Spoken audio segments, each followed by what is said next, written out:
Kasus polisi militer injak kepala di Papua makin disorot.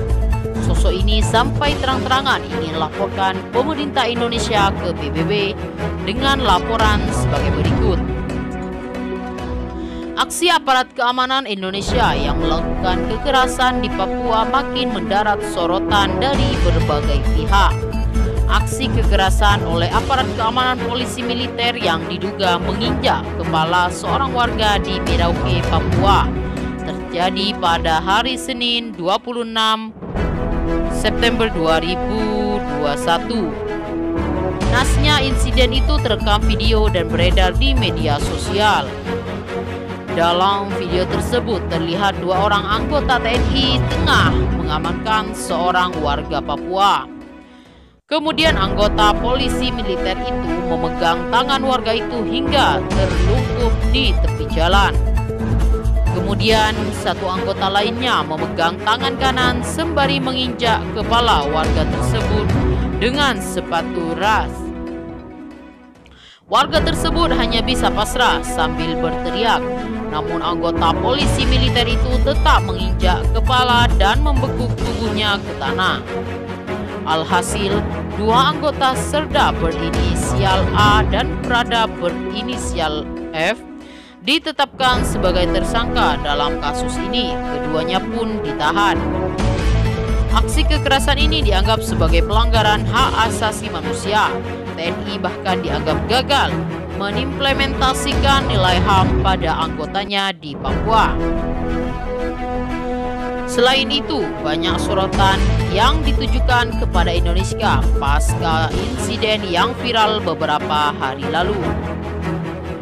Pengacara sekaligus aktivis HAM Papua, Veronica Koman pun angkat bicara terkait insiden ini. Dia bahkan mengancam pemerintah Indonesia ke Komite Penghapusan Diskriminasi Rasial Perserikatan Bangsa-Bangsa. Rencananya, gugatan tersebut akan dilayangkan jika oknum polisi militer tersebut yang menginjak warga Papua tidak diseret ke pengadilan umum. Ini somasi saya untuk pemerintah Indonesia. Begitu prosesnya di peradilan nanti, saya akan laporkan ke Anker, katanya dikutip dari berbagai sumber. Dia mendesak dua prajurit tersebut tidak hanya diberi saksi internal oleh TNI, namun mereka juga harus diseret ke pengadilan umum dan kasusnya diusut tuntas. Karena kasus ini harus ditangani secara transparan dan diusut pelaku diskriminasi dalam peristiwa tersebut. Adili di pengadilan umum dan atas pasal diskriminasi rasial. Veronica yang saat ini menetap di Australia memang sangat vokal jika melihat sesuatu yang berhubungan dengan pemerintah Indonesia dan Papua. Dia menyebut pemerintah Indonesia tidak pernah dan mau serius untuk menyelesaikan problem rasisme terhadap orang Papua.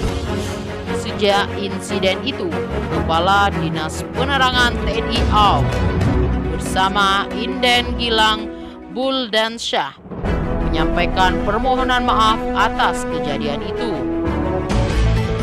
Kepala Staf TNI Angkatan Udara Marsikal Fajar Prastio juga menyampaikan permintaan maaf atas insiden tersebut.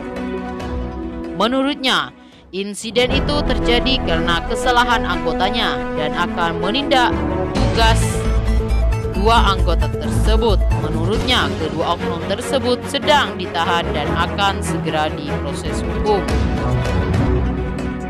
Dan saat ini sedang ditahan di POM Angkatan Laut.